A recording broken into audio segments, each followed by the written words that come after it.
Helck Anime Review. One Helck of an anime. This review will not have direct story spoilers. I appreciate that we've been getting more fancy anime lately that are not isekai. Helck, among others recently, like Mashal and Freerun, stand out more by not bringing themselves down with tired isekai elements. I quite enjoy Helck, but I would not say it does anything in particular amazingly well. There were multiple points where I really considered dropping it, but I'm glad that I stuck with it. Every joke doesn't land, but there are a lot that do. Visually, the animation can be a bit stiff, but the art is solid and does get better once the story really picks up. The action is not great by any means either, but it's serviceable enough for me. If you have a very high standard when it comes to the action, and or find action to be the most appealing part of a show, then it may not appeal to you enough. But the action is not really the main focus over the comedy and the story. The world itself isn't super deep, but it is interesting enough that going from place to place still feels like it has some value. The pacing is also fairly slow, and the anime is long at 24 episodes, which could be an issue for some people. But it only bothered me a little bit at points. And I do feel the long journey helps to build a strong bond between the main characters and brings some fun antics. The aspects where the anime stands strongest are the endearing characters and the mysteries in the story. Even if the world building isn't notable, the world is at least filled with likable characters. Vermilio is easily my favorite character. She is a major reason I continued watching, as she is very entertaining. She has a ton of personality and does a great job usually playing the straight man to the other characters that are almost always silly to some degree.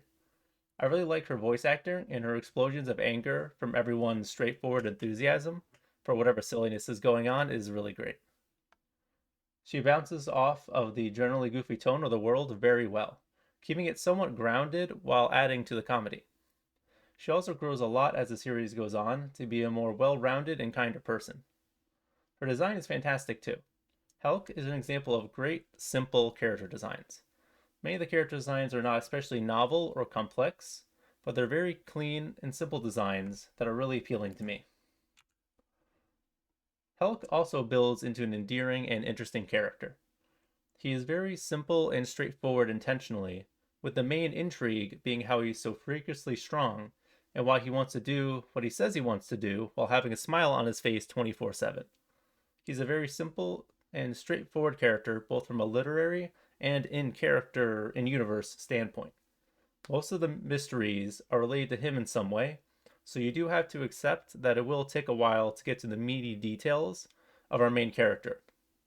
But even as a very simple character, he is genuinely likable.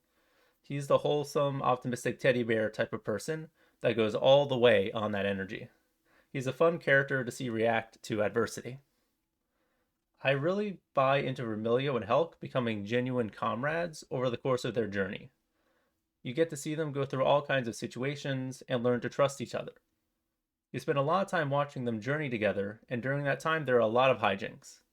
Most of them are not incredibly compelling, hilarious, or deep, but I really like the banter between these two.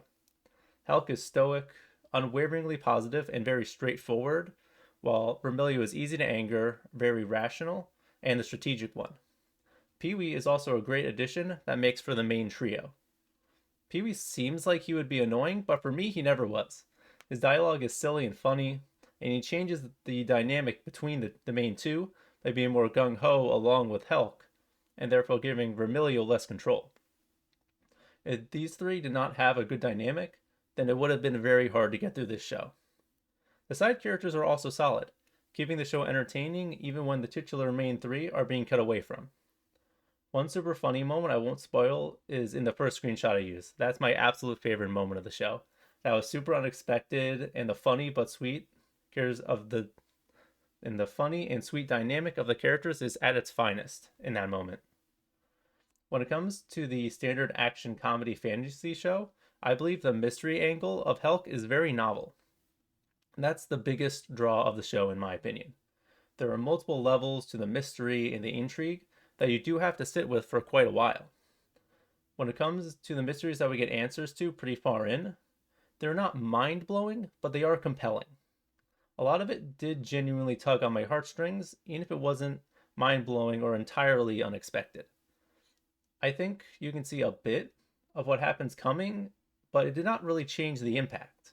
The serious story aspects are also where the world building gets its most interesting aspects. While being specific in the way at which the enemy is threatening, as they are, is pretty interesting. The deeper story does get quite dark, and, in my opinion, to its benefit. I think it managed to get itself close to that sweet spot I like of drama and comedy, as the general tone of the show is very silly. The more serious elements are done well enough that it makes the goofiness not detract from what's happening. One aspect of the reveal I will mention without being specific is that you do get the majority of the story's questions answered in one long sequence that goes over the course of multiple episodes. Rather than giving you one answer, then making you wait a bit for the next, you get most of Helck's backstory in one long stretch. Whether this is good execution or not, I think comes down to personal preference. I like that we got the answers given to us as they were. With how long it took to get answers, I think it's for the best that we got most of our answers and did not get teased with info. It also fits with the moment that initiates the backstory reveal. With the backstory revealed, it genuinely feels like both you and the characters take a step forward with new feelings. The execution, along with the reveals being compelling, made me want to continue watching even after the suspense from the mysteries largely get dissipated. Helck successfully got me invested enough that I do want to see how this story ends, even past the mysteries. So, Helck is a show that is decent, but generally does not go too far above that. It has a lot of good aspects with very little that I would call bad, but there's no one moment I can say is amazing either. It's not one I would really recommend to a lot of people due to the length, pacing, and lack of extremely good aspects. If you just want great fantasy action and world building, this is probably a bit middling, and you'd be better off watching other shows that focus more on that. I also think it's understandable if you got bored before you get to the answers to the mysteries. But I do not regret watching, as I did genuinely enjoy these characters and their growth. It was a nice, fun journey with solid intrigue that had decent payoff.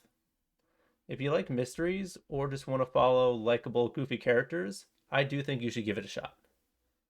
So far, there is no announcement of a season 2, but based on how things play out, I'm under the impression they will adapt it all the way. And I hope so, as I would like to see how this journey ends in color with more great voice acting. Thank you for listening.